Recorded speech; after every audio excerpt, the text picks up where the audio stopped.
Une résidence avec service, c'est d'abord une résidence meublée. C'est aussi une résidence qui est gérée par une société qui apporte un certain nombre de services.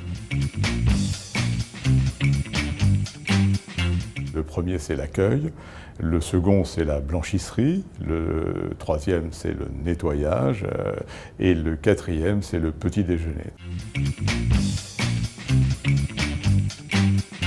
Les plus fréquentes, c'est la résidence étudiante, qui est une résidence très classique, la résidence hôtelière touristique, qui se rencontre sur les lieux de villégiature, souvent à la mer, à la montagne, parfois à la campagne, et puis enfin la résidence de tourisme d'affaires qu'on va plutôt trouver dans les grandes villes.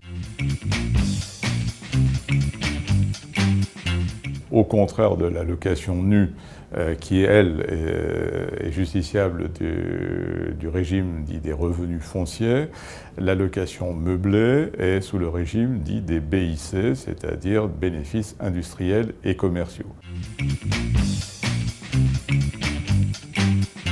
Ce régime fiscal donne le droit à un certain nombre de déductions, d'amortissements que ne donne pas le régime de la location nue.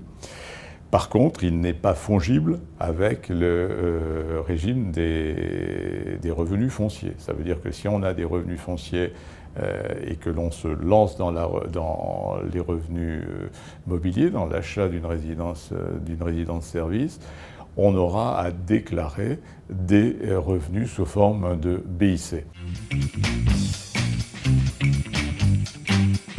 L'avantage majeur souvent mis en avant par les commercialisateurs, c'est la récupération de la TVA dans la mesure où le gestionnaire de cette résidence offrira 3 des 4 services déjà cités. Un autre avantage, c'est une certaine, je dirais, sécurité ou en tout cas une certaine facilité dans la perception dans la gestion du bien et la perception des loyers, puisque l'investisseur signe un bail commercial qui lui donnera la possibilité de percevoir trimestriellement ses loyers de la part du gestionnaire.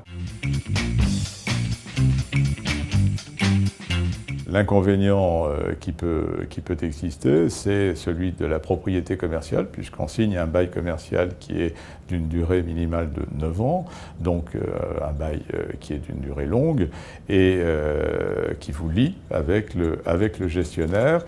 Et donc il y a aussi à regarder attentivement la santé financière du gestionnaire et sa capacité à vous payer les loyers. Le conseil, c'est d'une part, un peu à l'instar de tout l'immobilier, c'est la situation, bien sûr, hein, du bien.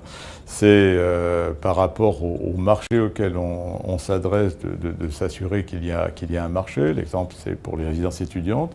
On est sûr que dans un certain nombre de grandes villes, on a un marché de résidences étudiantes, il y a des besoins insatisfaits ou un parc ancien, un parc obsolète. Et puis la santé financière du gestionnaire est un élément majeur dans la qualité de cet investissement.